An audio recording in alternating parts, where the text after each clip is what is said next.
on est revenu.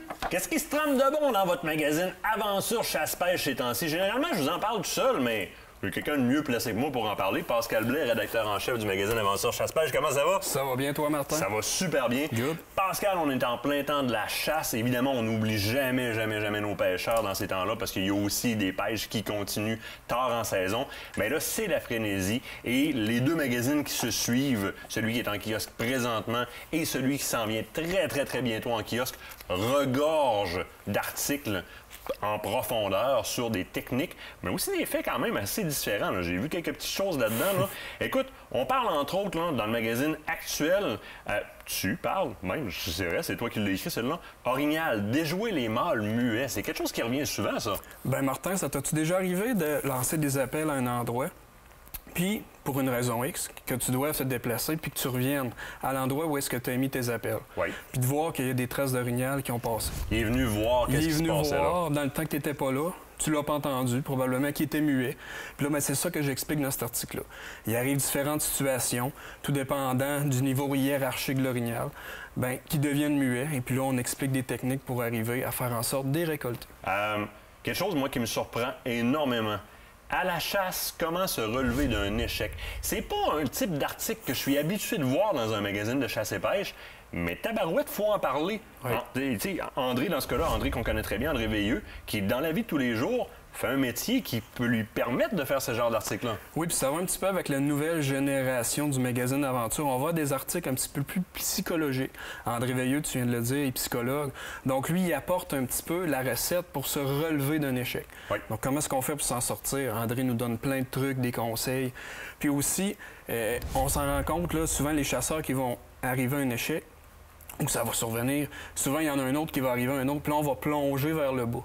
Bien, André nous dit comment faire en sorte de ne pas plonger, puis d'arrêter ça, puis de relever par des trucs tout simples. Oui, parce qu'on se tape sur la tête. Il y en a même qui ont déjà abandonné la chasse pour des choses aussi simples que je l'ai manqué ou je l'ai blessé ou quoi que ce soit.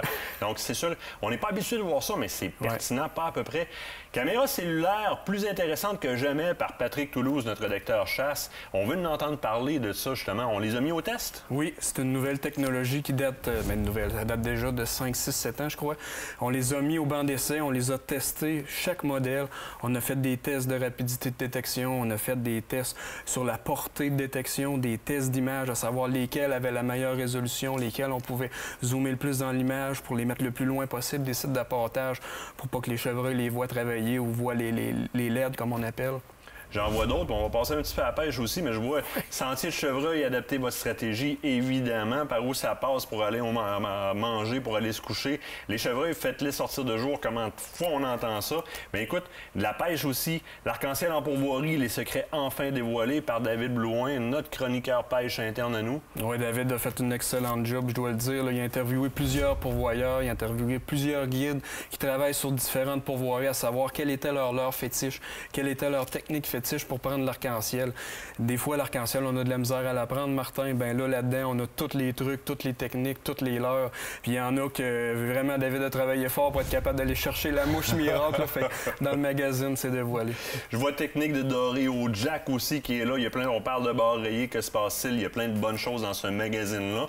Mais là, tu nous as amené une petite primeur, puis volontairement, là, on ne vous la met pas plein écran couleur, là. La couverture du prochain magazine. Puis je veux qu'on l'effleure un petit peu. Qu'est-ce qui s'en vient chez Aventure Chasse-Pêche qui va être en magasin bientôt. Nos membres vont le recevoir par la poste très bientôt. On parle entre autres de chevreuil là-dedans.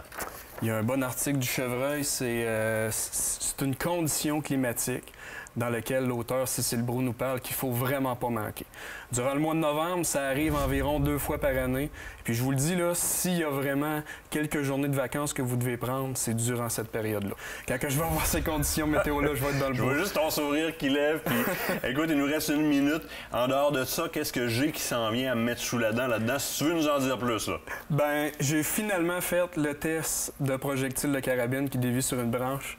Ah, tabarouette. Hey, l'année passée, on était à la chasse à Olaf, à Seigneurie et Olaf, et puis Pascal, son projectile frappe une branche puis il dévie complètement. Puis on vous avait promis à ce moment-là qu'on se pencherait sur le dossier. Tu nous le livres, là. Tu nous livres ces tests-là. Je vous le livre. J'ai passé 2 jours et demi complets sur le terrain à faire des tests, à tirer des projectiles, à regarder comment que les projectiles réagissaient sur des branches de différentes grosseurs, différents projectiles, que ce soit du plomb, que ce soit du cuivre, différents poids pour voir si un poids plus pesant avait moins tendance à dévier. Fait qu'on en arrive à des résultats très croustillants. Ça, là, ça s'en vient en boutique. Vous allez le recevoir bientôt. Pascal Blais, un gros merci. Tu es toujours le bienvenu en studio, comme vous m'accueillez du côté du magazine. Nous, on se quitte le temps d'une pause. L'autre bord de la pause, je vous parle de la X-Bolt Pro de Browning. Regardez bien ça, une arme d'exception.